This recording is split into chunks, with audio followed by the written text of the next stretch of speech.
무엇과도 주님을 바꾸지 않으리. 다른 어떤 은혜 구하지 않으리.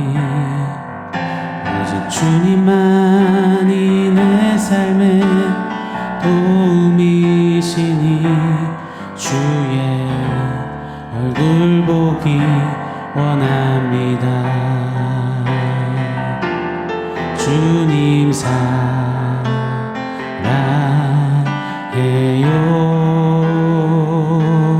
온 마음과 정성 다해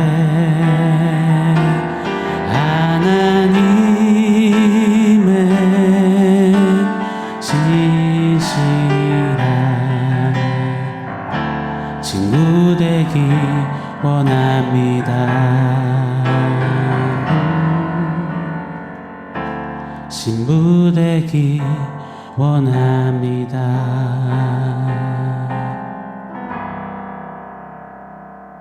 샬롬. 오늘 우리에게 주신 하나님 말씀은 예레미야 3장 3절로 5절입니다. 우리 한 목소리로 같이 읽겠습니다. 그러므로 단비가 그쳤고 늦은 비가 없어졌느니라. 그럴지라도 네가 창녀의 낯을 가졌으므로 수치를 알지 못하느니라. 네가 이제부터는 내게 부르짖기를 나의 아버지여 아버지는 나의 청년 시절의 보호자이시오니 노여움을 한없이 계속하시겠으며 끝까지 품으시겠나이까 하지 아니하겠느냐. 보라, 네가 이같이 말하여도 악을 행하여 네 욕심을 이루었느니라 하시니라. 아멘.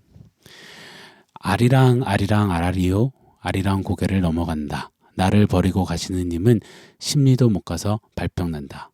우리 대한민국의 국민 민요이죠. 듣기만 해도 뭉클해지고 웅장합니다. 나라에 대한 뭔가 이렇게 자부심이 이는 이런 거를 청년들은 국뽕이라고 하더라고요. 여하튼 굉장한 힘이 느껴지고 실제로 힘이 있는 노래입니다. 그런데 알고 보면 매우 매우 구슬픈 눈물 어린 노래입니다. 아리랑에서 이 아리는 고운이라는 뜻이요, 랑은 님이라는 뜻이라고 합니다. 즉 고운님, 이것이 아리랑이라고 해요. 또 다른 뜻이 담겨져 있다고 합니다. 아리에는 고운이라는 뜻과 함께 그리운이라는 뜻이 매우 강하다고 해요. 아리다 라는 말이 이 사랑에 빠져서 상사병에 걸리거나 마음에 큰 상처를 받았을 때 아려 죽겠다 쓰는 것처럼요. 아리는 상사병이 날 정도로 사무치게 그리운이라는 뜻입니다. 그래서 아리랑은 사무치게 그리운님이라는 뜻이라는 거예요. 여하튼요, 고운님, 사무치게 그리운님이 넘어가면 다시는 볼 수 없는 고개를 넘어 떠나갔다. 눈물 짓는 그런 노래인 것입니다. 그리고는 그 나를 버리고 가신 그 그리운님은 심리, 오늘날로 치면은 4km 정도 되죠. 걸어서 1시간, 차로는 12분 정도 되는 거리, 그 짧은 거리만 가도 발에 병이 난다, 탈난다. 즉 가지마오, 날 떠나면 바로 병나게 될 테니 니마 당신도 아플 테니 떠나가지 마오 라는 외침이 바로 아리랑 노래입니다. 오늘 본문에서요, 마치 하나님의 아리랑 아리랑 아라리요 이 노랫가락 소리가 들려오는 것만 같았습니다. 곱디 고왔던 내 신부 유다야, 사무치게 그리운 나의 신부 유다야, 그렇게 노래하시는 것 같아요. 3절 한번 읽어드릴게요. 그러므로 단비가 그쳤고 늦은 비가 없어졌느니라. 그럴지라도 네가 창녀의 낯을 가졌으므로 수치를 알지 못하느니라. 신부 유다의 우상 숭배, 하나님을 등지고 하나님께로부터 얼굴을 돌린 채 많은 남자와 음란 파티를 벌이듯 우상 숭배한 유다입니다. 어제 우리 살펴보았잖아요. 그 결국은 그 하나님을 떠난 그 유다의 결론은 약속으로 받은 축복의 땅이 더럽혀졌다고 저주를 받게 되었다라는 겁니다. 이 3절에서 단비는 가뭄 중에 예상치 못했던 내리는 그 고마운 소나기를 말합니다. 정말 진짜 생명 같은 비죠. 또 늦은 비는 소중한 비예요. 3월과 4월에 집중해서 오는 곡식의 결실과 목초 수확을 위해서 매우 절실한 비입니다. 그래서요, 신명기서 11장에 보면 하나님께서는 이스라엘이 하나님을 신실하게 향하기만 하면 이른 비와 늦은 비로 풍성한 수확을 내가 책임지겠다 약속을 하셨습니다. 그런데 행음한 신부 유다로 인해서 이 늦은 비가, 소낙비가, 단비가 그쳤습니다. 유다 땅이 저주를 받습니다. 곡식을 추수 못하니요 결국 굶주려 죽게 되는 겁니다. 엄청난 재앙이 그 우상 숭배로부터 발생하게 된 겁니다. 사랑하는 여러분, 신랑을 떠난 신부의 결국은 심리도 못 가서 발병 나는 것입니다. 신부의 크고 작은 우상 숭배가 결국 그 신부가 속한 곳, 신부가 서 있는 땅, 신부가 만나고 맺는 관계들에게까지 다 저주가 되어 발병 나게 되는 겁니다. 나로부터, 내 우상 숭배로부터 내 주변이 저주, 발병이 흐를 수 있다라는 이 무섭고 매서운 경고를 우리 흘려들어서는 아니 될 것입니다. 고로 가정의 안녕과 자식의 형통과 내 사랑하는 이들의 평안을 간구하신다고요. 그 어떤 소원 RM보다도 먼저 되어야 하는 것이 있습니다. 바로 우상 숭배로부터 내가 먼저 돌이키는 것임에 틀림이 없습니다. 왜요?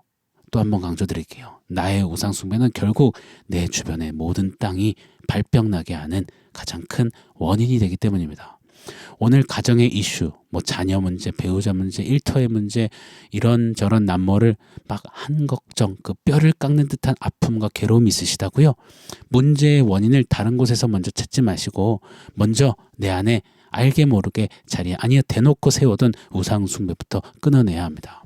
거기서 돌이키라. 오늘 구슬픈 노래하시며 우리에게 명하신다 믿습니다. 신부 유다는요, 풍요와 다산의 신 바알과 아세라를 섬겼습니다. 그런데 유다 때문에 땅이 저주를 받고 비도 다 그쳤습니다. 이때 우상은 아무것도 하는 게 없는 거예요. 할 수 있는 게 없어요. 풍요는커녕 다산, 그 형통은커녕 점점 메마르고 황폐해져가고 망해가는 겁니다. 하나님은 경고하시는 거예요. 바알이, 아세라가 풍요와 다산을 네게 준다고? 아니라 봐라. 우상이 네게 해준 게 무엇이느냐? 우상은 그저 헛된 것일 뿐이다. 들춰내십니다. 이것이 우상의 실체요 민낯입니다. 고로 여러분, 우상에게 속지 마십시오. 우상의 그 화려한 언변, 거짓말, 속임수, 잠깐 반짝이는 그 보암직스럽고 먹음직스럽고 탐스럽게 보이는 그것에 속지 마십시오. 오늘 내가 슬며시 살포시 세우는 우상에게 속아 넘어가지 않는 저와 여러분이기를 바랍니다. 우상은 헛됩니다. 자, 그런데요, 3절 한 번 더 읽어드릴게요. 그러므로 단비가 그쳤고 늦은 비가 없어졌느니라. 그럴지라도 네가 창녀의 낯을 가졌으므로 수치를 알지 못한다 하십니다. 신부 유다를 향해서 네가 창녀의 낯을 가졌다. 매우 참 어려운 말을 하시는 거예요. 그렇지만 그게 사실이라고 하십니다. 창녀의 낯이란 누가 봐도 이 여인은 몸을 파는 음란한 더럽혀진 세속적인 창녀인 것을 다 아는 얼굴이라는 겁니다. 그런데 정작 이 여인은 부끄러움도 창피한 것도 모른 채 도리어 뻔뻔하고 교태를 부리는 그런 행동을 끊임없이 한다라고 폭로하시는 겁니다. 그게 창녀라고 말이죠. 나의 사랑, 나의 어여쁜 자에 일어나 함께 가자. 주님의 신부된 그 모습, 그 얼굴이 아니라 세상 사람도 다 단번에 알만한 창녀의 낯빛을 하게 된 겁니다. 부끄러움, 수치도 모른 채 말입니다. 여러분, 창녀가 처음부터 그런 나는 창녀가 돼야지 이런 사명과 부르심을 받아 창녀가 되었겠습니까? 아침 대바람부터 창녀 하니까 제가 좀 불편하긴 합니다. 마치 술을 마시고 결국 술이 사람을 인사불성 만든 채 사람을 마셔버리는 것처럼요. 우상숭배는 우리로 창녀가 되게 하고 결국 수치 부끄러움도 모르는 무감각 상태로 우리 하나님의 신부들을 집어삼키는 겁니다. 신랑 하나님께로 돌이키고자 하는 회개의 마지막 그 의지까지도 모두 다 단절시킨 채 모든 것을 마비시키는 우상입니다. 사랑하는 여러분, 고로 오늘 우상을 끊어내지 못하면 우상은 결국 우리의 영혼을 야금야금 그러다가 전체를 마비시킬 겁니다.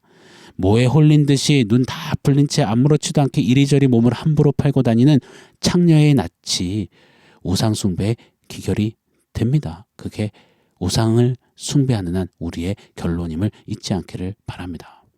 오늘의 할 일 내일로 미루지 말자라는 말이 있죠. 오늘 끊어낼 우상 내일로 미루지 마십시오.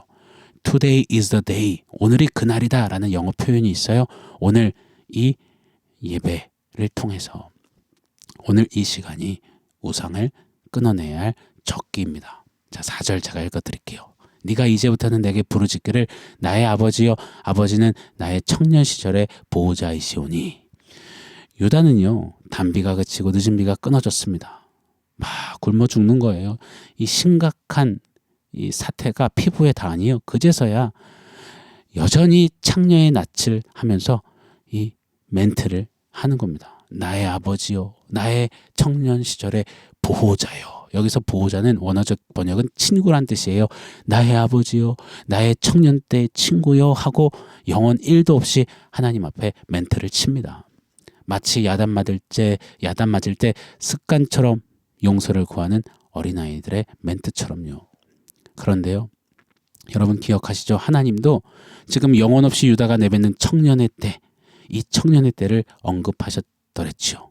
우리 살펴보았습니다. 예레미야 2장 2절이죠.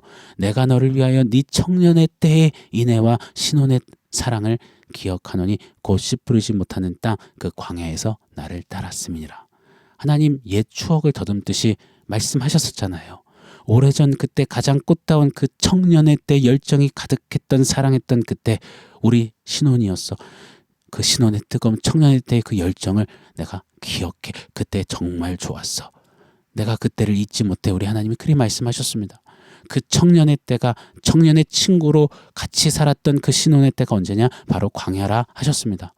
가진 것도 자랑할 것도 의지할 것도 없어서 소유도 아무것도 없어서 오직 믿을 구석은 하나님뿐입니다 하고 하나님만 부르고 찾던 그 광야가 우리 청년의 때였어. 청년의 친구여. 난 그때가 그리워하셨습니다. 심리도 못 가 발병난 유다가 영혼 없이 외치던 청년 시절의 친구여. 이 표현을 그런데 하나님은 영혼 없이 못 뱉으시는 표현이었습니다. 하나님께는 청년의 때의 친구여가 최소한 막 그런 신호 때의 절절한 그런 의미셨어요. 그 정도의 추억이 담아져 있는 표현이었어요.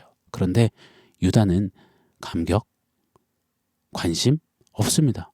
그냥 그저 아유 고리타분한 라떼 그런 소리 안에 이렇게 여겼던 모양입니다. 그저 배불리 먹고 걱정 없이 마시고 보호받았던 그때 그것만 달라는 겁니다. 청년의 때의 친구여 하고 말입니다. 너무 좋아하시고 너무 행복하셨던 청년의 때에 나의 친구여 하셨던 하나님 마음과는 동상이몽하는 겁니다. 너무 달라요. 달라도 진짜 달라요. 주님 가슴에 못지라는 신부 유다입니다. 사랑하는 성도 여러분, 우리의 2023년은 어떠했나요? 혹여나 하나님과 우리가 서로 다른 전혀 다른 청년의 때를 지금 이야기하는 유다처럼 꼭 그렇진 않나요? 그렇게 동상이몽하고 있진 않나요? 돌아보기를 원합니다. 하나님 노래하시는 그 청년의 때, 그 광야의 때의 영성으로 좀 돌아가는 우리이기를 원합니다. 유다로 하여금 아리랑, 고운님, 사무치게 그리운님 노래하시는 하나님, 그 하나님을 잊어버리게 만든 우상. 여러분 기억하십시오. 하나님을 잊은 채 우상을 섬기면 결국 심리도 못 가서 발병나게 하는 겁니다. 여러분 그런데 그 우상의 실체가 뭐라고 하나님이 또 한 번 짚으시는지 아십니까? 5절입니다. 노여움을 한없이 계속하시겠으며 끝까지 품으시겠나이까 하지 아니하겠느냐. 보라 네가 이같이 말하여도 악을 행하여 네 욕심을 이루었느니라 하시니라. 이분요 유다가 청산유수죠. 하나님은 노하기를 더시하시고 자비롭고 사랑이 많으신 하나님이시죠. 영혼 없이 또 하나님을 우쭈쭈 달래보려고 하는 겁니다. 그러면서도 자기는 여전히 우상 숭배 이어가겠다라는 거예요. 근데 그 우상을 딱 주님이 찝으시길요. 네 욕심을 이루었다 하십니다. 내 욕심을 위한 것이 우상이다 말씀하시는 겁니다. 맞습니다. 여러분 우상의 실체는 어떤 경이로운 대상이 아니더라고요. 내가 나를 위해 만들고 내가 나를 위해 세운 내 욕심, 내 욕정, 내가 하나님 되려고 욕망에 빠져 세운 그것이 우상임에 틀림이 없는 겁니다. 그 우상 내려놓으셔야 합니다. 하나님을 온통 내 세계, 내 세상, 내 가치관, 내 세계관, 내 자아, 내 욕심의 세장에 가두려는 그 어리석음을 결단코 범해서는 아니 될 줄 믿습니다. 아리랑 아리랑 아라리요. 고운 내 신부야, 사무치게 그리운 내 신부야. 심리도 못 가서 발병나지 말고 내게로 돌아오라. 이 주님의 구슬픈 노래에 다시금 우리 귀 기울이며 심리도 못 가 발병난 채 여전히 욕심부리며 우상 붙들지 말고 창녀의 낯빛을 좀 제하여 버리고 사랑받는 신부 미소하며 신랑 하나님께로 돌아가는 우리의 2023년 이 말미가 되기를 예수 이름으로 축원합니다. 아멘. 자, 오늘 원포인트 세워보겠습니다. 오늘 원포인트는 발병나도 괜찮아입니다. 주의 음성으로 우리가 좀 들었으면 좋겠습니다. 어제 오늘 예레미야 3장 초반부 말씀을 참고했습니다. 심리도 못 가서 발병난 우상 숭배로 떠나간 유다를 호되게 나무라시고 매섭게 책망하신 신랑 하나님이세요. 결연하세요. 그런데요, 그럼에도 불구하고 하나님께서는요, 예레미야 3장 후반부부터 중후반부부터 또 이렇게 외치시는 거예요. 배역한 자식들아, 돌아오라. 나에게 돌아오라. 여러분, 혼내시지만 입으로 매섭게 야단치시지만 그래도 아리랑 노래하며 나에게로 돌아오라 눈물 뿌리시는 이 하나님 마음 놓쳐서는 아니 될 것입니다. 너 나 떠나서 심리도 못 가 발병났지? 그래도 괜찮아. 나에게 돌아와. 영혼 없이 네가 나에게 했어도, 널 향한 나의 마음을 악용했어도, 무시했어도 괜찮아. 다시 돌아오렴. 2023년 이 끝자락에 이 하나님의 초대가 그 어떤 크리스마스 초대, 파티 초대, 연말연시 행사 초대, 어떤 모임 초대보다 가장 먼저 우리가 응해야 하는 초대가 아닐까 생각합니다. 이 하나님의 사랑의 초대, 이 마음의 초대로 우리 다시 돌아가 서지 않으시겠습니까? 사랑하는 성도 여러분, 오늘 말씀과 원포인트 기억하면서 우리 함께 기도하겠습니다. 나에게로 돌아오라 하시는 신랑의 초대에 응하겠습니다. 그 신랑께로 돌이키겠습니다. 우상을 제하겠습니다. 내려놓겠습니다. 끊어내겠습니다. 우리 결단하며 기도하겠습니다.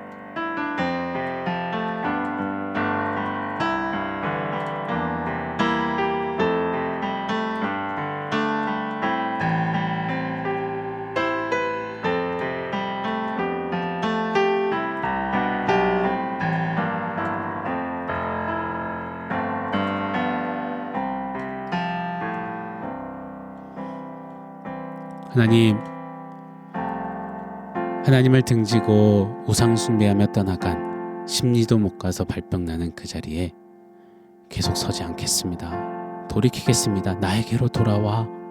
발병나도 괜찮아. 내가 싸매고 고치고 너와 함께 할 거야. 나는 너의 신랑이야 하시는 주의 음성 듣고 그 주님께로 돌아가. 주님만 나의 신랑이십니다. 주님만 나의 사랑이요, 주님만 나의 전부십니다. 주님뿐입니다 외치는 그 신부의 미소, 신부의 영성을 회복하는 우리 모두 되게 하여 주시옵소서. 예수님의 이름으로 기도합니다. 아멘.